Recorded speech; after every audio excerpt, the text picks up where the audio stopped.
1936, starting with the Weimar hyperinflation, the UK's decision to go back to gold at the wrong price, and the beginnings of the Great Depression. Then I talk about Currency War II, which I date from 1967 to 1987, beginning with the devaluation of pound sterling and the first major break in the Bretton Woods system, and then continuing through the Plaza and the Louvre Accord in the mid-1980s. And the point is, Currency War I lasted 15 years. Currency War II lasted 20 years. Currency War III began in 2010, partly as a response to the not just the financial panic of 2008, but the recession, the technical recession, and actually the depression that followed. But here we are in 2017. It's no surprise that 7 years later, we're still in this currency war. And I would expect that we'll still be in it 2 years from now, or maybe 5 years from now, because they don't have logical conclusions. It's like a tennis match, among equally, talented players. The ball just goes back and forth and back and forth. I devalue, you devalue, I devalue again, you devalue again, etc. They don't have a logical conclusion except for systemic reform. If people actually get together, as they did at Bretton Woods in 1944, or as they did in the Plaza Accord in 1985 and the Louvre Accord in 1987, and sit down and agree on what international monetary experts actually call the rules of the game. That's not a made-up phrase.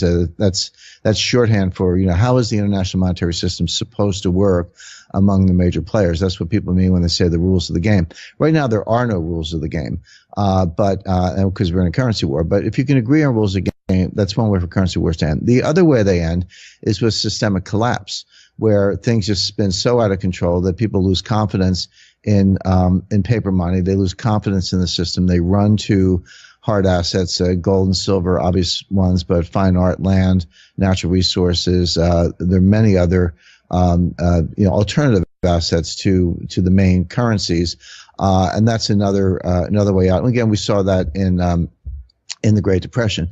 We also saw it in 1914 at the beginning of World War I, when the New York Stock Exchange, for example, was closed for 5 months. I tell people that it's obviously a historical record, but they're shocked to hear that. And 1933, every bank in America was closed by executive order. So we have seen these kinds of extreme responses to financial panics before. So you either have systemic reform or systemic collapse. I don't see any movement towards systemic reform right now. People talk about it. Maybe they wish it would happen, but there's a lot of denial and a lot of self-interest and a lot of self-satisfaction. So I don't really see that momentum that may change, but systemic collapse is definitely in the cards. Having said that, going to the specifics of your question, where are we in the currency wars? I also made the point in my first book that currency wars lead to trade wars, and that trade wars end up being shooting wars, kinetic wars. And right now we are seeing definite signs that we're tipping into the trade war phase, particularly with the Trump administration. Now, just to illustrate that, during the presidential campaign, the 2016 presidential campaign, Trump over and over, railed against China, called China a currency manipulator. He said, when I win, I'm sworn in my day one executive order. We're going to label China currency manipulator. Now, that's not actually how you do it. I mean, you can call anyone anything you like, but the currency manipulation designation comes from the U.S. Treasury. Now, granted, that could be directed by the White House, but it comes from the U.S. Treasury. It's actually scheduled for April. There's an annual review from the Treasury. It's all laid out by statute, but there's no expectation that that's going to happen. So Trump has not followed through on that. He's used the rhetoric. He actually said Germany was a currency manipulator. Interesting, because Germany doesn't have a currency. They have the euro. So he's throwing the word around, but he hasn't actually done anything. However, Trump is dead serious about trade sanctions, trade relief, and tariffs. And the team there, you see Peter Navarro, Jim Lighthizer, Robert Lighthizer, the U.S. Trade Representative, and Wilbur Ross at the Secretary of Commerce. They're the troika on trade. So watch Navarro, Wilbur Ross, and Lighthizer. They're going to be pushing back against China, not on the currency front, but on the trade front. It'll be interesting to see what happens with President Xi and President Trump meeting in Mar-a-Lago next week. So we are seeing signs that currency wars are morphing into trade wars. Having said that, The currency wars are alive and well. They're being fought by central banks through either easing or tightening, and a lot of flip-flopping in the case of the Fed. I expect that will continue. As far as the kinetic war side of it, we may see the U.S. attack North Korea. I think that's very likely at this point because North Korea shows no signs of steering away from their nuclear program. Their effort to basically take their plutonium, highly enriched uranium supplies, weaponize it, ruggedize it, perfect their ICBMs, and be able to launch a nuclear strike on Los Angeles and kill several million Americans. So that's happening. They'll have that capacity within probably 4 years. Clearly, the United States will not allow that to happen. And so and I don't see North Korea being deterred, so the U.S. will probably have to attack North Korea, and there are other hotspots around the world. So I think this sequence of currency wars, trade wars, shooting wars is playing out very much as it did in the 1920s and 30s. You mentioned the United States going into North Korea or doing something with North Korea. Are you talking about an invasion, or are you talking about some type of covert operation to destroy their nuclear facilities? Because won't this, like you said, it's going to kick off a shooting war. I mean, won't Russia, China, won't they step in or say something about it? Well, it won't be an invasion. The last thing anybody wants, I think we learned our lessons in Vietnam and the Korean War, that U.S. troops fighting land wars in Asia is not a good idea. So I think the Pentagon's internalized that, but there's no need for that. I think it would be a combination of because war has many dimensions and getting more dimensions all the time as the cyber battle space expands. So I would expect, possibility of covert operations, sabotage, assassination, the kind of things that were carried out against the Iranians. But also cyber warfare, which was also carried out against the Iranians. Difficult to do, but the ability to penetrate, North Korean computer systems, North Korean payment systems, etc. But then on the kinetic side, you can just use air power and sea-based air power.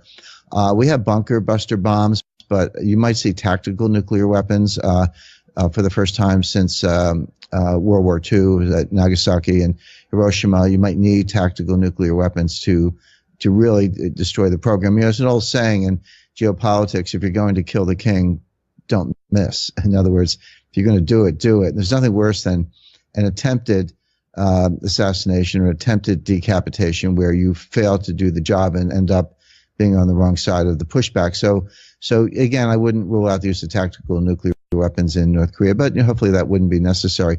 But the third vector, and this is happening now, is financial warfare. And financial warfare is not just sanctions. It's actually a form of warfare, but you carry it out through financial means. This is what I actually talked about in all of my books. The first two chapters of Currency Wars, the first two chapters of The Death of Money, which came out in 2014, New York Times bestseller. And I touch on it again in my most recent book, The Road to Ruin.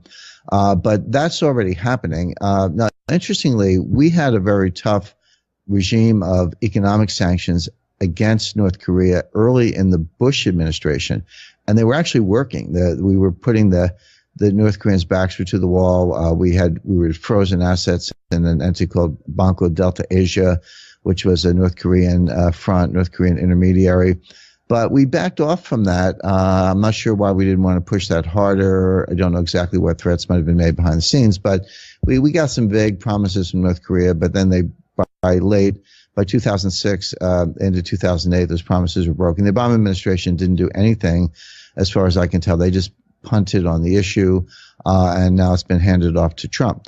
So again, North Korea shows no signs of backing away from that. But we just recently announced that North Korea was de-SWIFTed. Now, just to explain that term, SWIFT is the Society for Worldwide International Financial Telecommunications. It's the central nervous system of the global financial system. It's a system based in Belgium through which all financial message traffic, not all, but almost all important financial message traffic moves.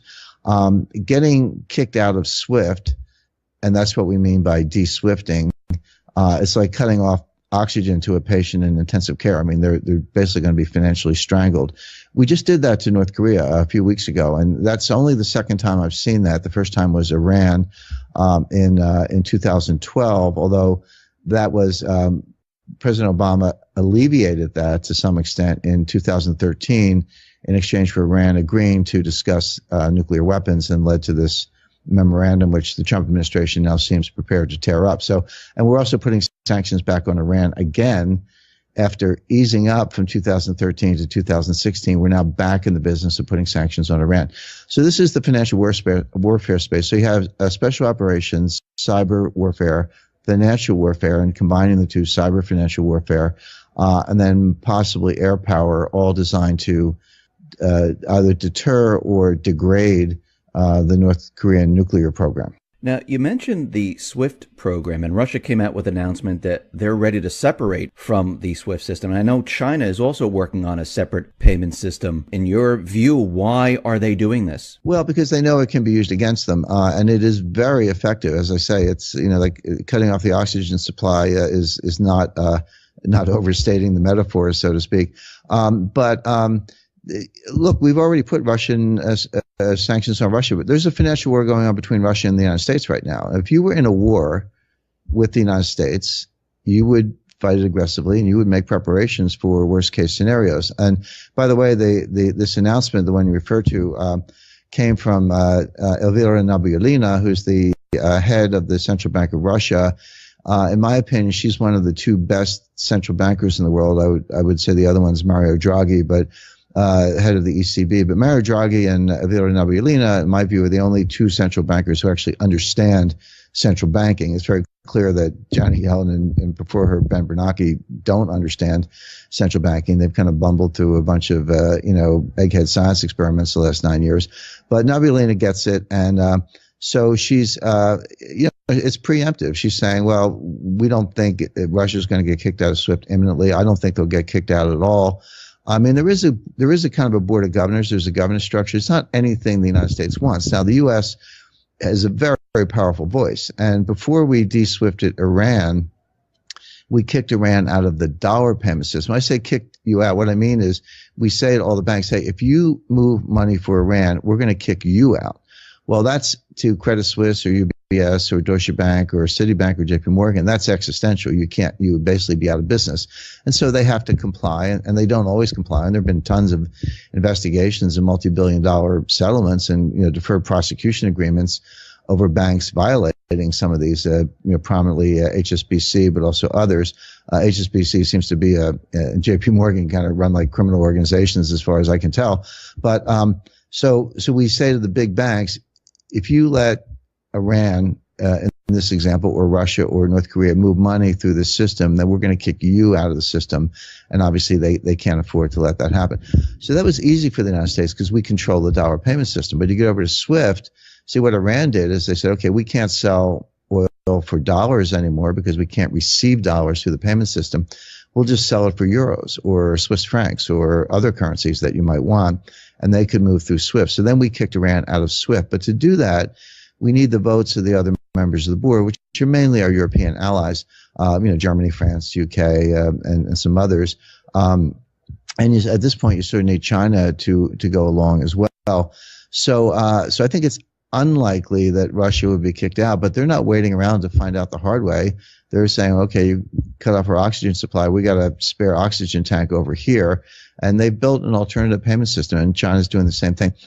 All this, by the way, is very detrimental to the dollar's role as the leading reserve and payments currencies. And I've said this to people in Washington. I do, a bit of consulting and meetings with people in the national security space, including government officials, intelligence community, Defense Department, et cetera, Treasury. And I've said to them, I said, look, using our weight, using the dollar as a weapon is extremely powerful, but be careful what you wish for, because the more you throw your weight around, the more people aren't just going to stand for it, the more they're going to build alternative systems. And someday you're going to wake up and find that, you're pushing on a string, you're trying to punish people with dollar-specific sanctions, and they don't work anymore because no one needs the dollar. We're not there yet, but we're pretty far down that road. So do you think countries like China, Russia, are they dumping treasuries, the dollar? Are they preparing to separate themselves from the dollar? Yes, and they're doing it several ways. One is reducing their exposure to dollar holdings, not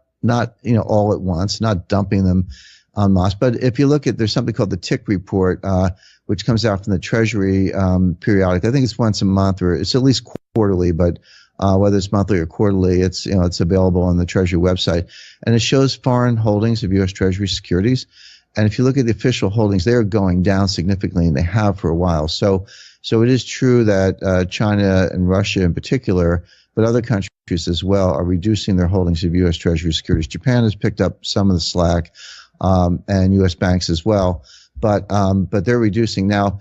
Some of that, you don't actually have to sell anything. You just because when a Treasury security matures, if you own a Treasury security and it matures, the Treasury just sends you the money. They give you your money back, basically. It's like paying off a loan. Well, so you don't actually have to sell anything. You just have to sit there and do nothing, and your holdings will go down as long as you don't reinvest in more Treasuries. And that's what's happening. They're reinvesting in euros, they're reinvesting in other securities. So this is kind of going on quietly and slowly without a major dumping operation, which the U.S. could stop by the president has the authority to stop that if it ever became malicious. But what they are doing is buying gold. Now, China, I'll separate the official numbers from what we actually think is going on. The official numbers are they've tripled their gold reserves in the last 11 years. So from 2006 to 2017, they have officially gone from about 600 tons to about 1,800 tons of gold. But China is non-transparent based on mining output, Hong Kong exports, Swiss exports, etc. There's good reason to believe that China's gold holdings are actually more in the order of 3,000 or 4,000 tons, perhaps even higher. I've heard some reports that they're a lot higher. Russia's more transparent, but they have tripled their gold reserves as well just in the past 8 years. So they've gone from 600 tons to about 1,800 tons. So if gold is not a monetary asset, if gold is a barbarous relic, as the critics like to say, why have Russia and China tripled their gold reserves in the last, as I say, between 5 and 10 years approximately, and continue to buy more gold every month? Russia's buying 20, 30 tons a month, sometimes more, sometimes less, but that's kind of been the run rate.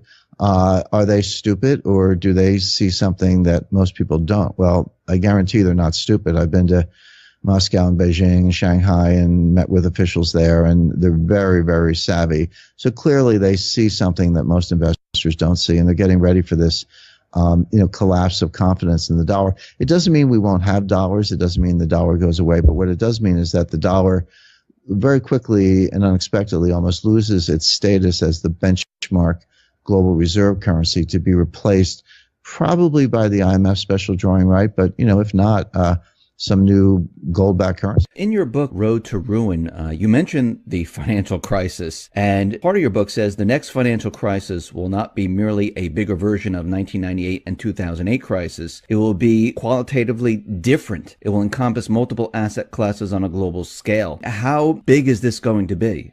It looks like an extinction level event. I mean, bigger than anything that's ever happened before. And let me explain why I say that, because it's, I don't like to make claims without backing them up with science or history or facts or, some combination of those things.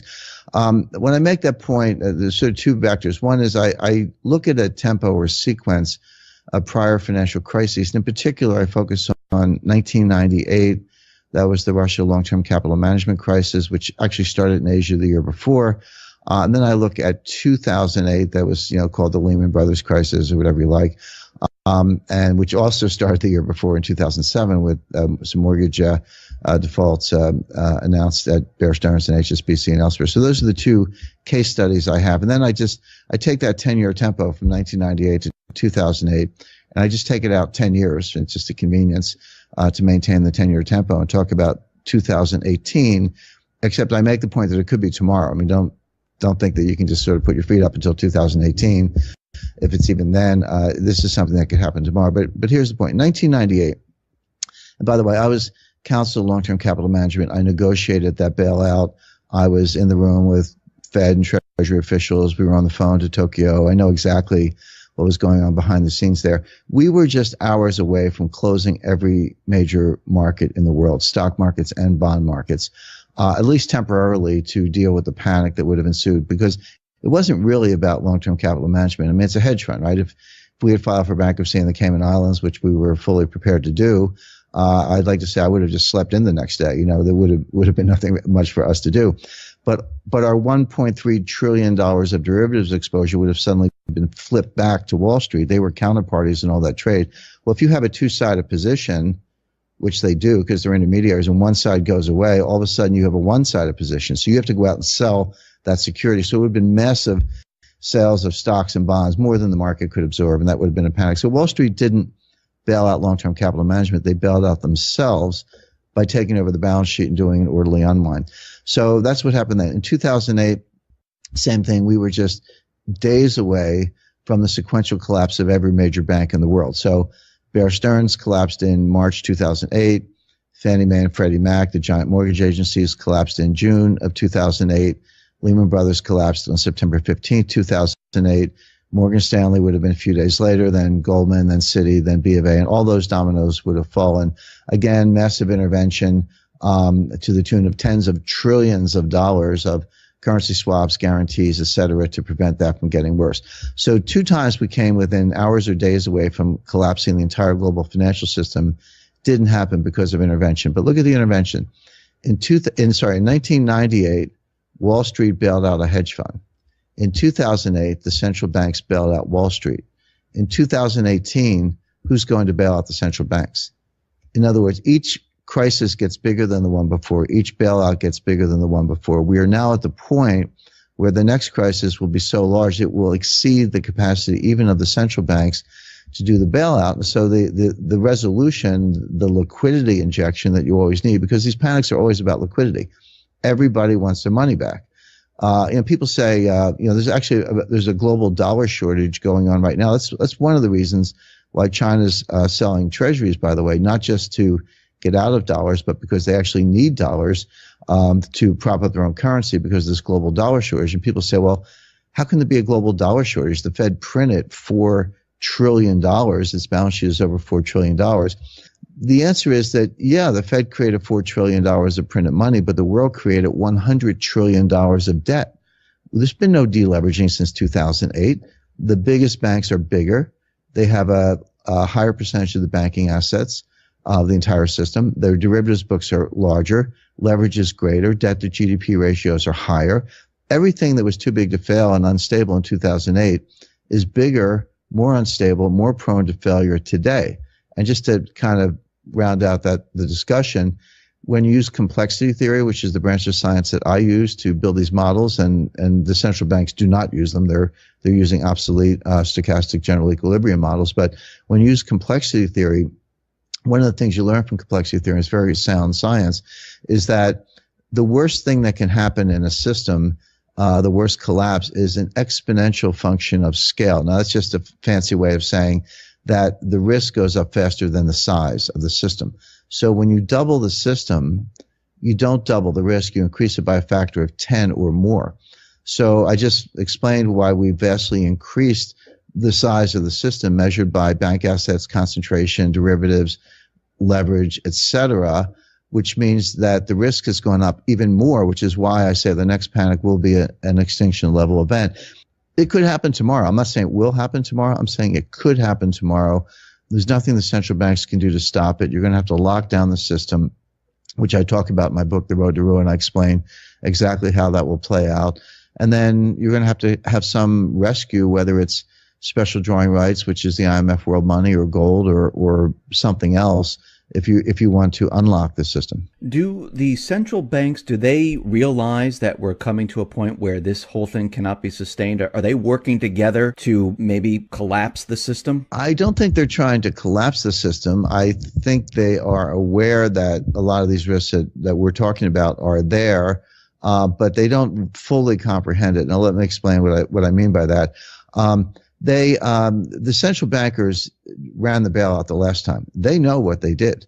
They know more than we do. And, although a lot of information has come out, but the main point that I make is they've been unable to normalize things since then. For example, prior to the crisis in 2008, the Federal Reserve balance sheet was about $800 billion.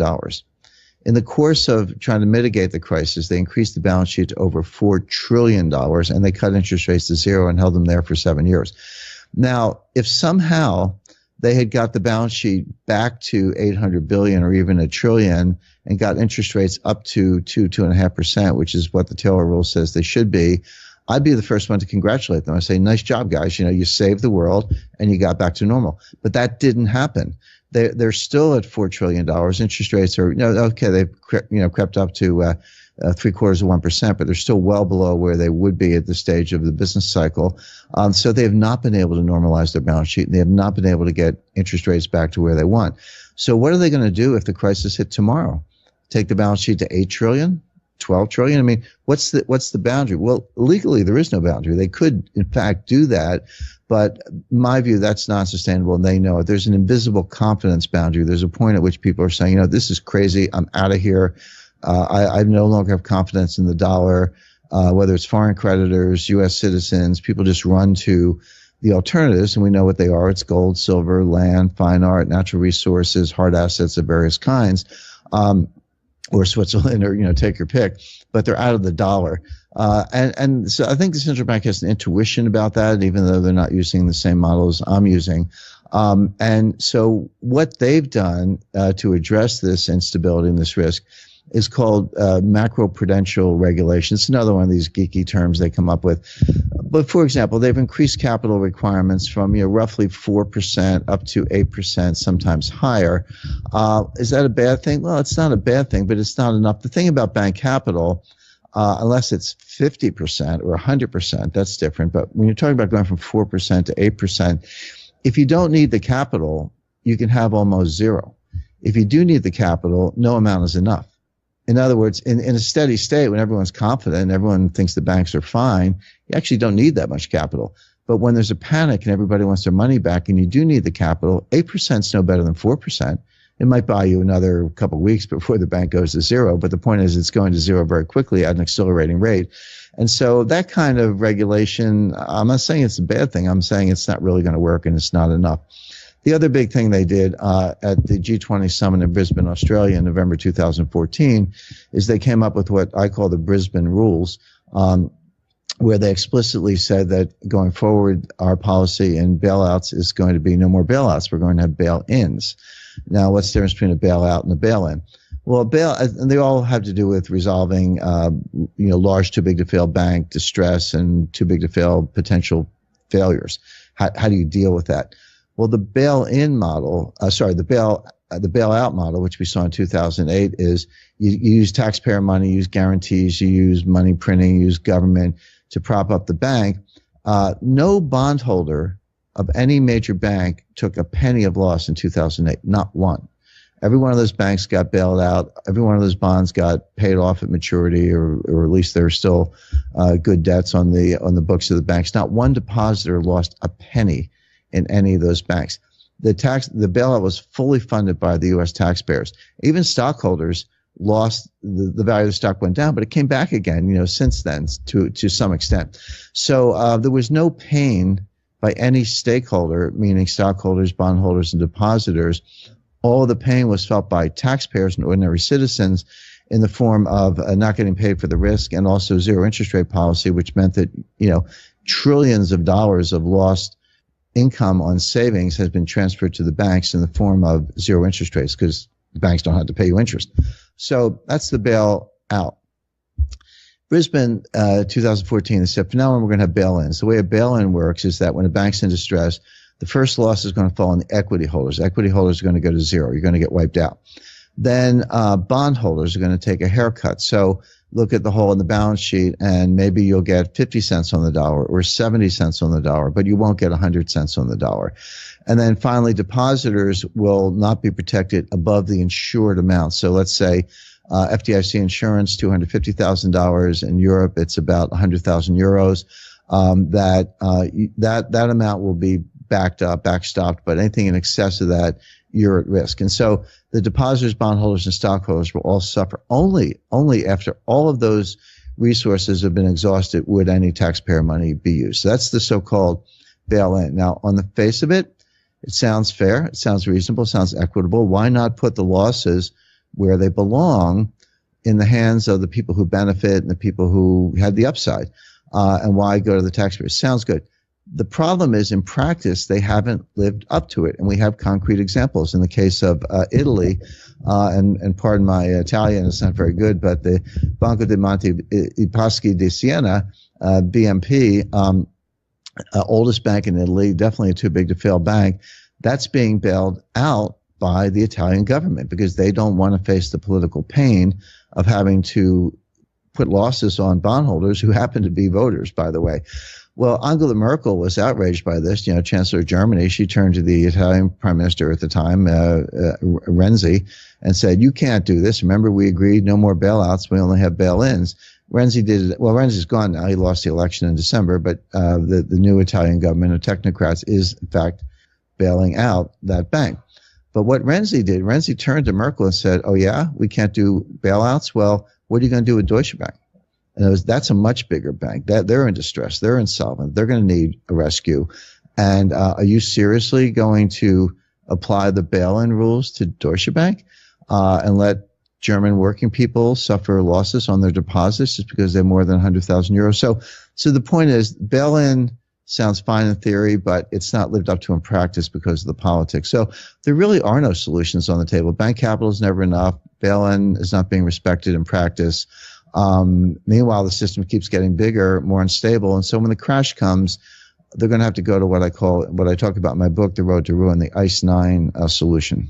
What is the ICE 9 solution? What do you mean by that? The ICE 9 is a phrase I borrowed from Kurt Vonnegut, one of my favorite authors. He wrote a book in the early 1960s called Cat's Cradle, which I highly recommend. It's very funny, dark comedy, but a very funny book, short, easy to read.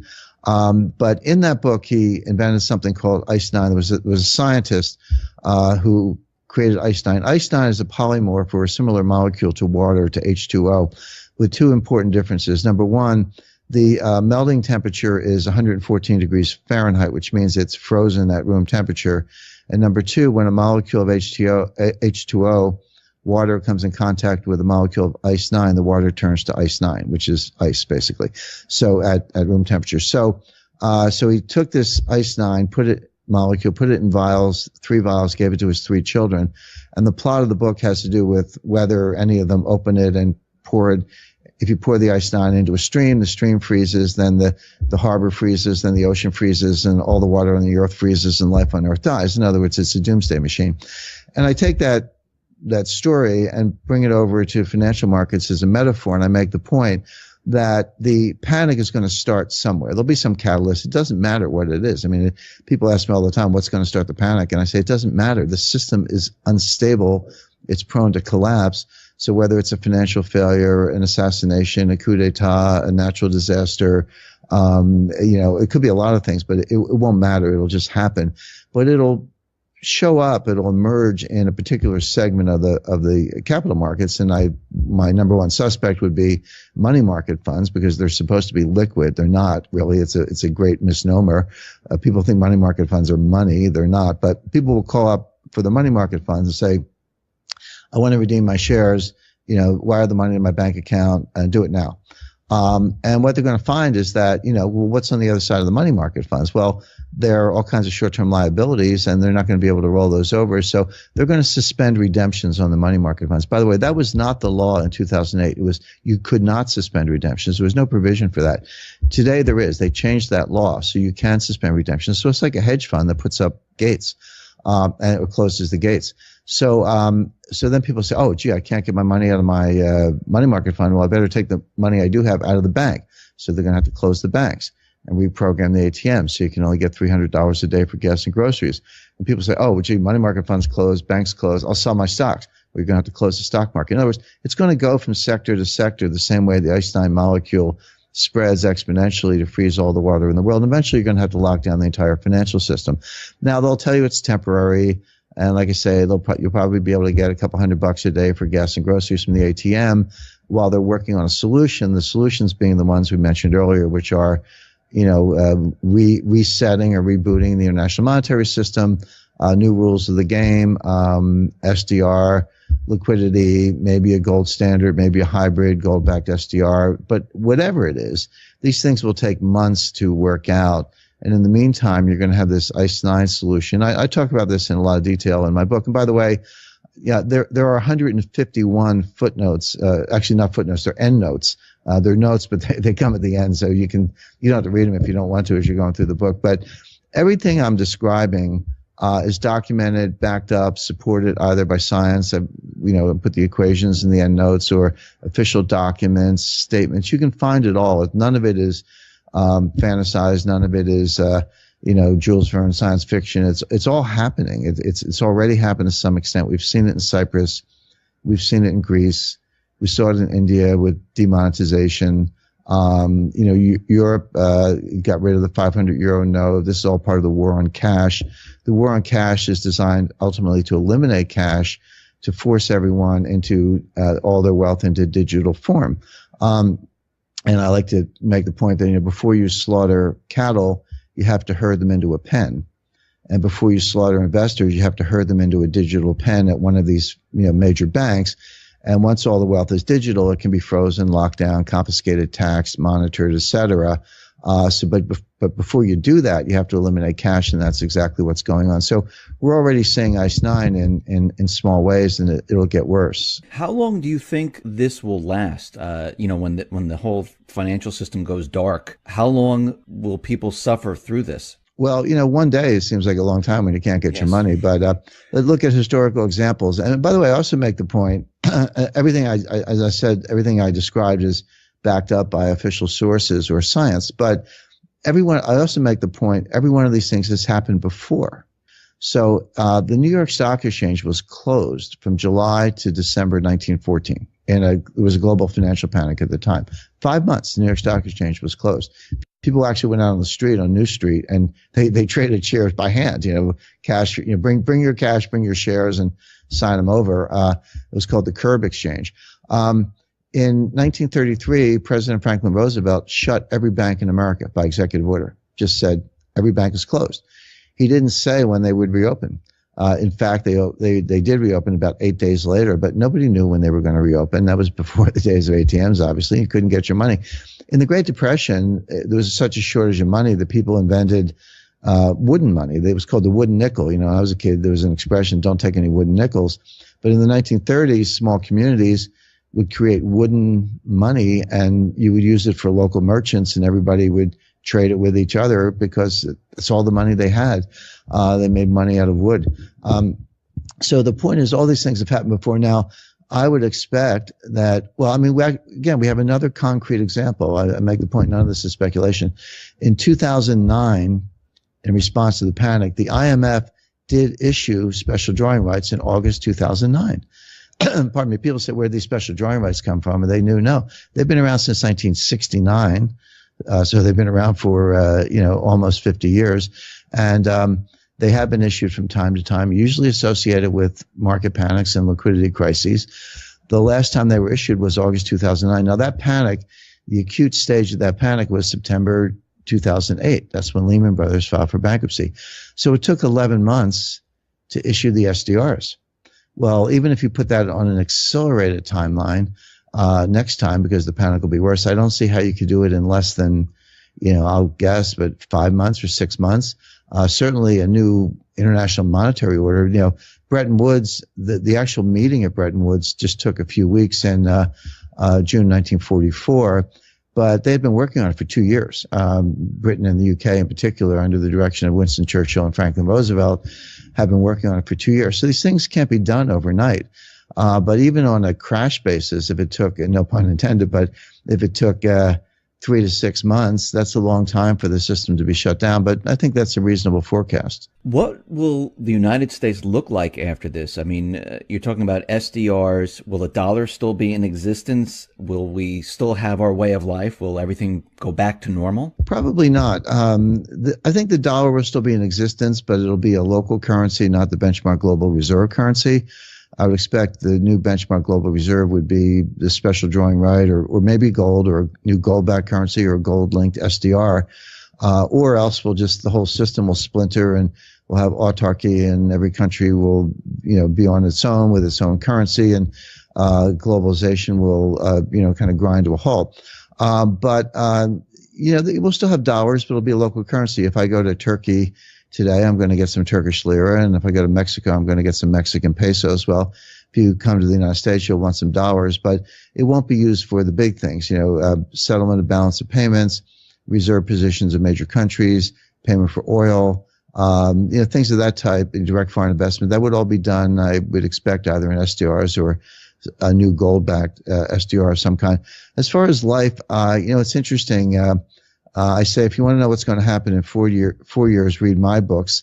But if you want to know what's going to happen in 30 years, there's an author named Lionel Shriver. She's a novelist, very accomplished, well-known novelist. But, a lot of times fiction writers come closer to the truth than economists. Everything from Isaac Asimov, 2001 to Jules Verne and others. They've done a pretty good job of predicting the future. But she's a novelist. She has a book called The Mandibles, which I highly recommend. Great novel just on its own, but it's about life in a post-financial collapse world.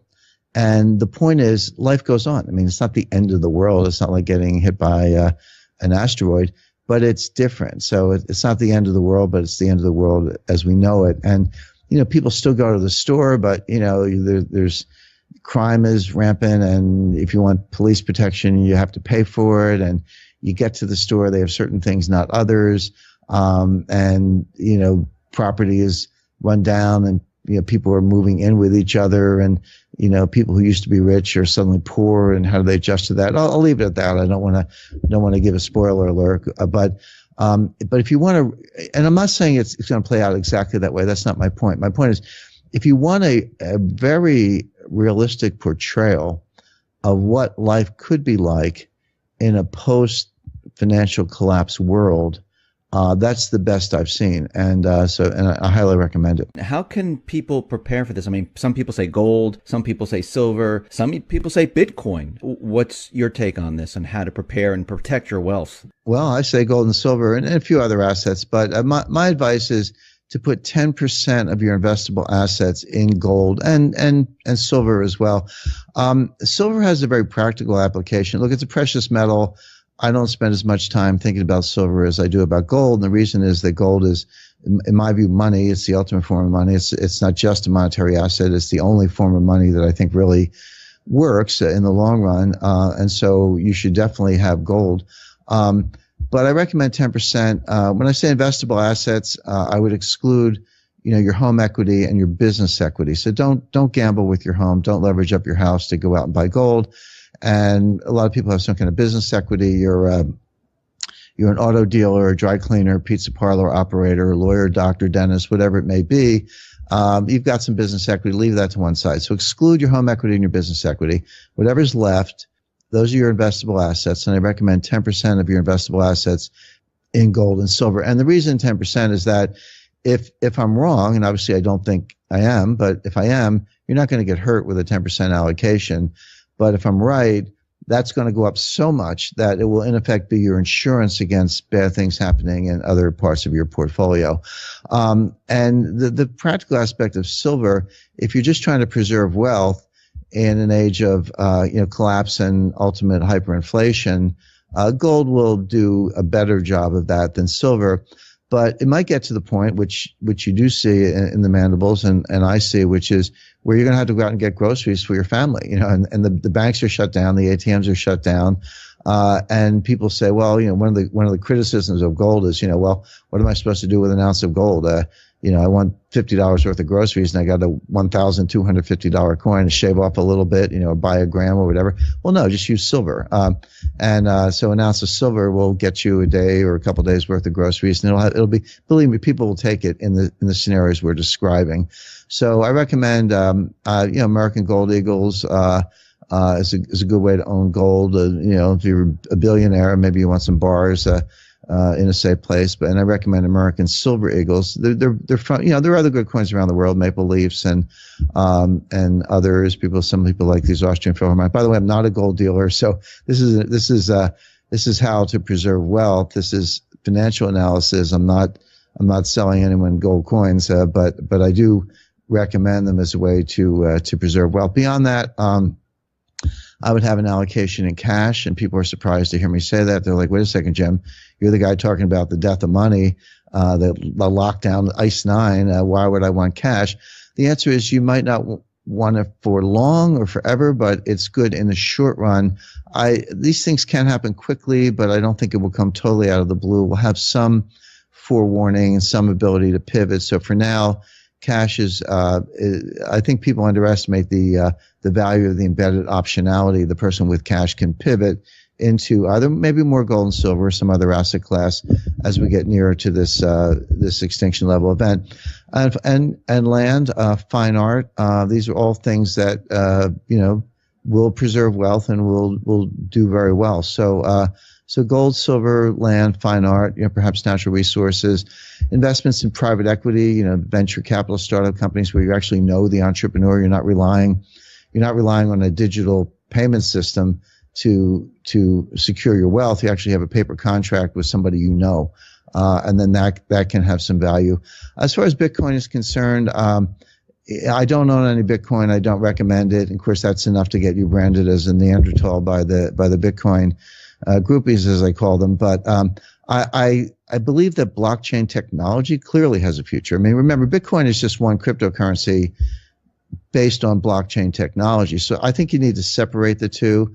I'm not a technophobe. I get it. I read all the technical papers on this. I've actually worked with U.S. Special Operations Command in trying to interdict ISIS use of cryptocurrency. So I know more about it than a lot of Bitcoin people actually. But so the blockchain technology I think is here to stay. But Bitcoin itself, came out in 2009. We have not had an economic downturn since Bitcoin was invented. So we don't know how it performs in the business cycle. I can estimate how, dollars, euros, gold, stocks, bonds, all those assets have been through multiple business cycles. So we have some basis for thinking about how they perform, but we have no basis for understanding how Bitcoin performs in an actual recession or a financial panic, because there hasn't been one since it was invented. So to me, that's by itself, that's one reason not to be too Pollyannish about Bitcoin as a store of wealth. I do sympathize, however, with people in repressive regimes trying to get their money out. I mean, that's not easy. And so you see it in China a lot, people using Bitcoin to get their money out of China. And elsewhere around the world, maybe Venezuela and some other places. So to the extent you can put your, keep your brain wallet in your brain and get the Bitcoin and get on a plane and come someplace and maybe turn it back into an asset free of the grasp of the failing jurisdiction. I think it does have a place to facilitate capital flight. James, thank you very much for being on the X22 Report Spotlight. Once again, how can people see your work and get your books? Thank you. The books are all available on Amazon and Barnes & Noble online and major bookstores. My most recent book is The Road to Ruin. But also right now, as we're doing this, I have the paperback edition of The Death of Money is just out. Now, that book came out in 2014, but first of all, it's still very fresh. It talks about a lot of things that are